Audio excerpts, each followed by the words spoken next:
कक्षा 8वीं के सभी विद्यार्थियों, देखिए आज की इस क्लास के अंतर्गत ए ग्रेड अभ्यास पुस्तिका विषय गणित का जो अध्याय 3 है, आंकड़ों का प्रतिबंधन। ठीक है, आंकड़ों का प्रतिबंधन, इस अध्याय के प्रश्न हम देखेंगे प्रॉपर सॉल्यूशन के साथ में। तो बिल्कुल आपको चिंता नहीं करनी है, सॉल्यूशन को लेकर पूरा सॉल्यूशन लेकर आई हूँ। तो चलिए वीडियो को हम शुरू करते हैं, उसके प्रश्न की ओर बढ़ते हैं। तो देखिए पहले प्रश्न में है, प्रश्नों को पढ़कर दिए गए विकल्पों में से सही उत्तर चुनकर लिखिए। ठीक है, और सामने दिए गए सही घेरे को भरिए। इसका पहला प्रश्न दिया गया है कि संपूर्ण आंकड़े और उसके विभिन्न भागों को दर्शाने वाला आलेखी निरूपण है। ठीक है, संपूर्ण आंकड़े और उसके विभिन्न आंकड़ों को दर्शाने वाला आलेखनी निरूपण क्या रहेगा? तो वो है आपका पाई चार्ट। ठीक है, इसका आंसर रहेगा आपका डी नंबर वाला। और डी नंबर वाला है तो हम कौन से गोल घेरे पर गोल घेरा भरेंगे? डी नंबर का। ठीक है, इसको हम फिल करेंगे। ठीक है, इसके बाद में हमारा अगला प्रश्न, संकेतों का प्रयोग करते हुए आंकड़ों का चित्रीय निरूपण है। संकेतों का प्रयोग करते हुए आंकड़ों का चित्रीय निरूपण क्या रहेगा? चित्रा रेखा। संकेतों का प्रयोग करते हुए आंकड़ों का चित्रा लेखा, इसका सी। ठीक है, तो हम सी नंबर वाला गोला फिल कर देंगे।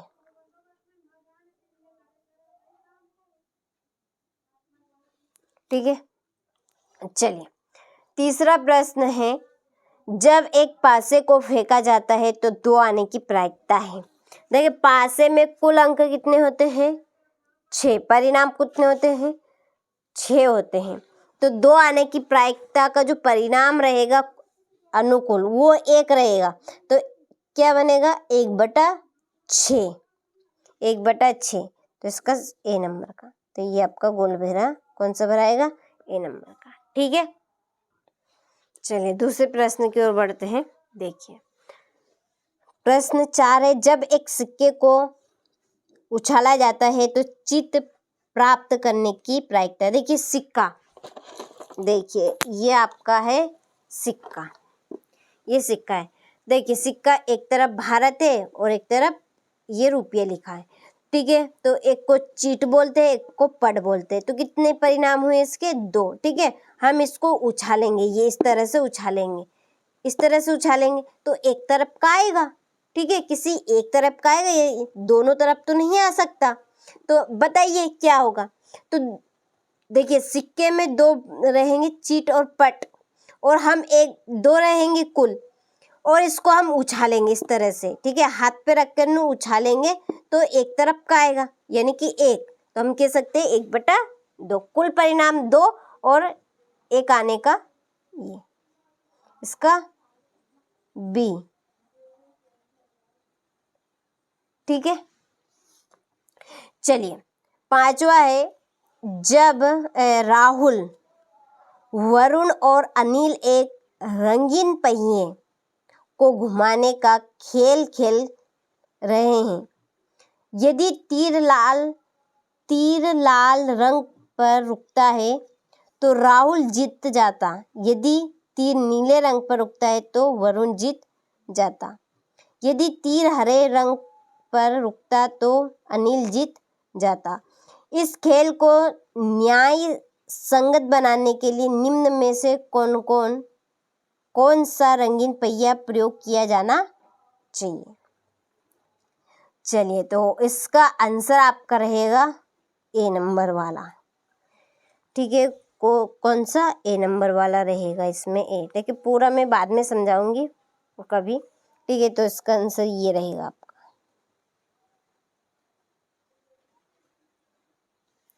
ठीक है, चलिए हो गया।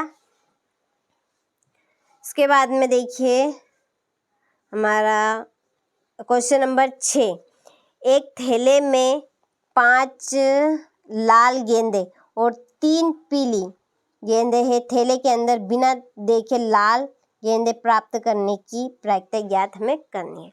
तो जो क्वेश्चन नंबर 6 से, तो क्वेश्चन नंबर आपके 15 तक के जो प्रश्न है वो हम सॉल्यूशन के साथ में देख लेते हैं पीडीएफ के थ्रू।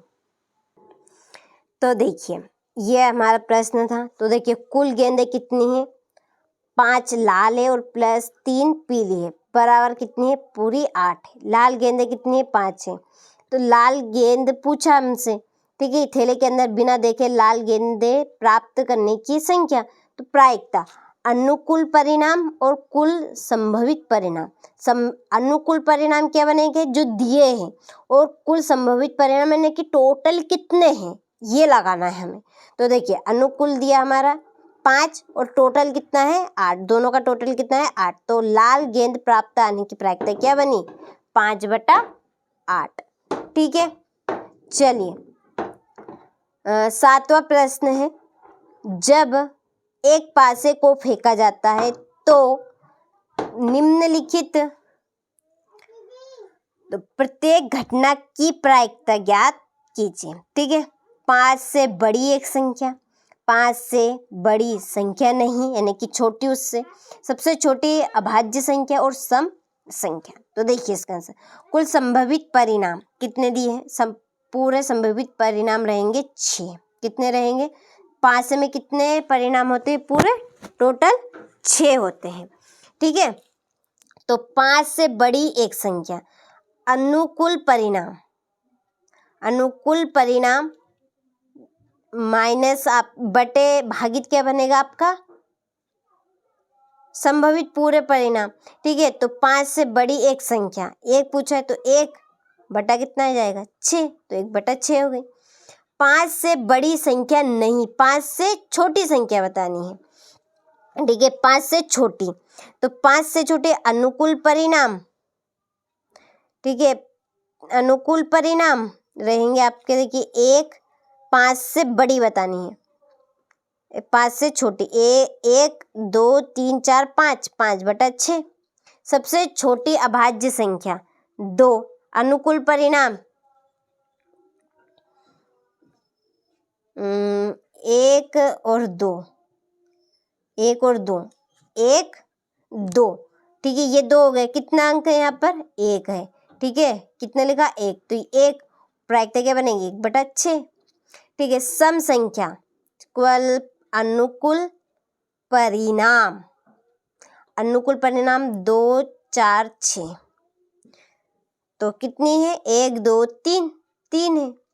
ठीक है, तो प्रायिकता क्या बनेगी 3/6, तो इसको काटेंगे तो 1/2। ठीक है, चलिए इसके बाद में है आपका 8वां प्रश्न, निम्न दंड आलेख में अलग अलग शैक्षिक वर्षों में कक्षा 8 के विद्यार्थियों की संख्या दर्शाई गई है।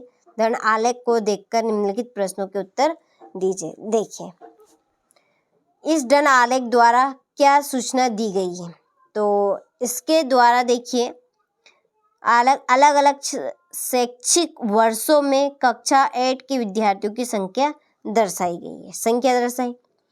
दूसरा प्रश्न है, पिछले वर्ष की तुलना में इस वर्ष में विद्यार्थी की संख्या में अधिकतम वृद्धि हुई। तो देखिए 204 ये यहाँ पर लिखा है, शैक्षिक वर्ष ये है और कक्षा 8 के विद्यार्थियों की संख्या ये रही है। तो पिछले वर्ष की तुलना में, पिछले, ठीक है 204 की तुलना में इस वर्ष में विद्यार्थियों की संख्या में अधिकतम वृद्धि, तो 2004 - 5, ठीक है 5 में यहाँ पर देख सकते 2004 ये यहाँ से ये हो गई 100 और 5 ये, ठीक है 200, तो कितनी वृद्धि हुई 100 की वृद्धि हुई। तीसरा, किस वर्ष में विद्यार्थियों की संख्या अधिकतम है, सबसे ज्यादा कौन से वर्ष में है, ये देखिए 207 और 8, ठीक है इसमें सबसे ज्यादा है 350, ठीक है विद्यार्थियों की संख्या। आगे बताइए कि यहाँ सत्य है या असत्य है। 2005 और 6 में विद्यार्थियों की संख्या 2003-4 की संख्या की दुगनी है। ठीक है, ये बताना है सन 2005 से 6 में 3 से 4 से दुगनी है क्या? तो देखिए असत्य, क्योंकि 2003-4 में 100 विद्यार्थी है और 5 और 6 में 250 विद्यार्थी, जो 100 की दुगनी नहीं है। 100 का दुगना कितना होता है? 200 होता है, ठीक है, तो इसलिए नहीं है। हो गया, बहुत ही सरल सिंपल सा है। 9वां प्रश्न देखिए, निम्न दंड आलेख में अलग अलग शैक्षिक वर्षों में कक्षा 8 के विद्यार्थियों की संख्या दर्शाई गई है।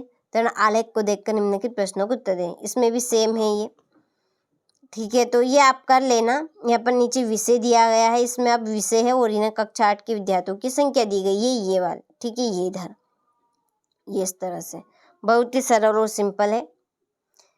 10वें प्रश्न में देखिए, दी गई सारणी में किसी राज्य के खाद्यान्न उत्पादन को दर्शाया गया है, आंकड़ों को दंड आलेख में समझाना है, ठीक है। चलिए इसके प्रश्न की ओर बढ़ते हैं। तो ये यहाँ पर है स्पष्टीकरण, ये इस तरह से आपको बनाना है। खाद्यान्न उत्पादन, ठीक, ये वर्ष दिया गया है नीचे, ये सारणी बनानी है हमें, ये सारणी बनानी, ठीक है, ये दी गई है, ये बनानी है हमें। तो देखिए नीचे ये यहाँ पर इस तरह 201, 202, 2001, 2002, 2003, 2004 और 2005, और ये उत्पादन लाख टनों में हमें दिया गया है, तो ये हमारे लिखने हैं। 2001 में 45, 2002 में 48, 60 हो गया, 62 और 80, ठीक है, इस तरह से। इसके बाद में देखिए 11वां प्रश्न, किसी छात्रावास में विभिन्न भाषाएं बोलने वाले विद्यार्थियों की संख्या नीचे दी गई है, इन आंकड़ों को एक पाई चार्ट द्वारा प्रदर्शित कीजिए, ठीक है। यहाँ से आप पाई चार्ट में ये इस तरह से पाई चार्ट आपका ये बनेगा इस तरह से, ठीक है। कुल विद्यार्थी इसमें कितने हैं? कुल विद्यार्थी 90 हैं।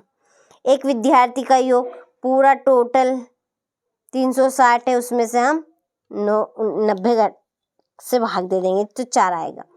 तो देखिए हिंदी के कितने हैं? 40 गुणित 4 का हम कर देंगे तो 160। इसी तरह से इंग्लिश का 25 गुणित 4 100 आ जाए।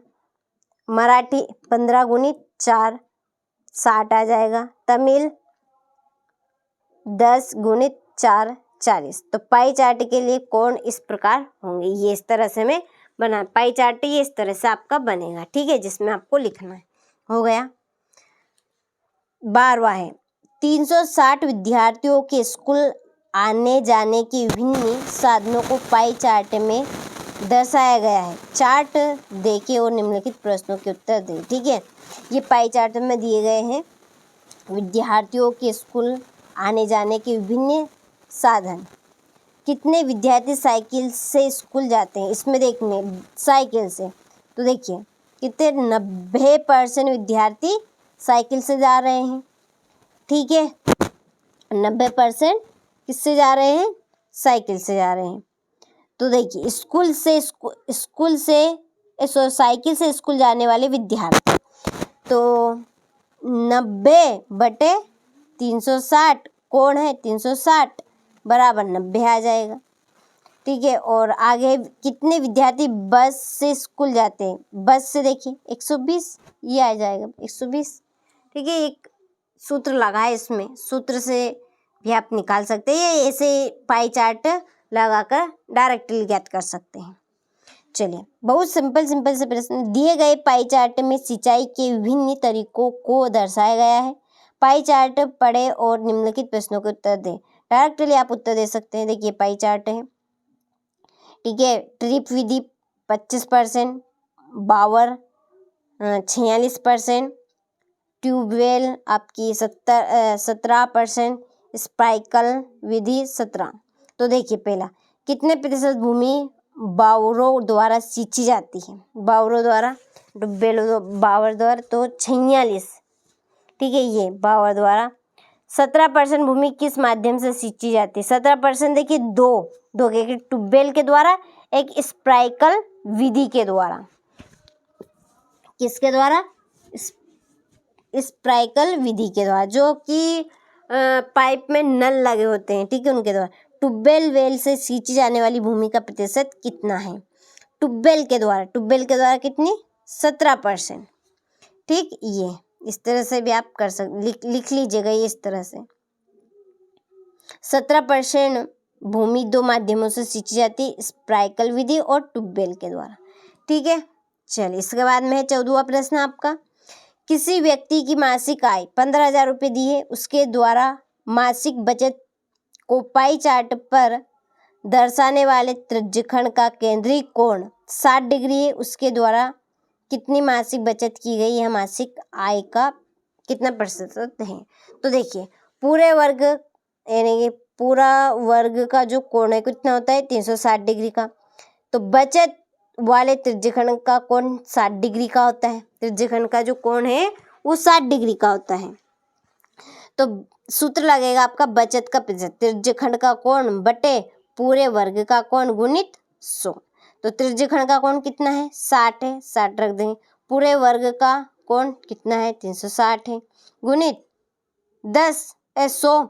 अब देखिए इस 0 से ये 0 आपकी कैंसिल, और 6 से 3 छक्के 36। ठीक है, 1/6। इस 0 से 0 कैंसिल, कोई सी भी हो गई। ठीक है, तो 1/6 इसका सही होगा आपका 16 सही 2/3%। तो बचत की गई राशि इक्वल कुल आय का 16 सही 2/3%। बटे में आएगा आपका 100 गुणित पूरा कितना दिया गया है? 15,000। ठीक है, 15,000 आपका दिया गया है, तो ये आपका ऊपर आ जाएगा। ठीक है, इसका ऊपर जाएगा तो 1/6 गुणित 15,000, तो ये आपका आएगा टोटल 2500। तो कितनी बचत होगी? 2500 की बचत होगी उसकी मासिक। ठीक, इसके बाद में है आपका 15वां प्रश्न। देखिए 15वां प्रश्न, आप अपनी एक दिवस की दिनचर्या में व्यतीत समय जैसे स्कूल, सोने, खेलने आदि के लिए नीचे दी गई सारणी भरिए। इन आंकड़ों को एक पाई चार्ट द्वारा प्रदर्शित कीजिए। पाई चार्ट वो ऐसा बनाना है, यहाँ पर सारी चीज़ें दी गई है ये। ठीक है, गतिविधि स्कूल, खेल, घर पर पढ़ाई, सोने, अन्य काम, कुल योग दिया गया है। गतिविधि में व्यतीत समय स्कूल में 6 घंटे, मिनट 6 × 10 16 है 360 मिनट।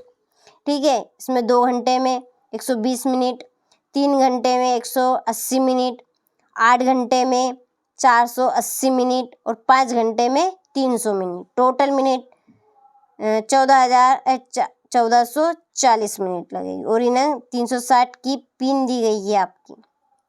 इसको पाई चार्ट में निरूपित करना है, तो ये आपका इस तरह से पाई चार्ट में देखिए। सोने की कितनी है? 120 है, ये यहाँ पर सोने की 120। घर पर पढ़ाई, टोटल घर पर पढ़ाई ये 45। इस तरह से ये इनकी आपकी पिन लिख लेनी है। इस तरह से आपका पाई चार्ट बनेगा। ठीक है, जिसमें दर्शाना हो गया। चलिए पूरा सॉल्यूशन आपने कर लिया होगा, सारे प्रश्नों का अच्छे से स्क्रीनशॉट ले लिया होगा। ठीक है, तो इस क्लास में हमने जो अध्याय आपका 4 है आंकड़ों का प्रतिबंधन, इसके प्रश्न हमने सोल्व किए हैं।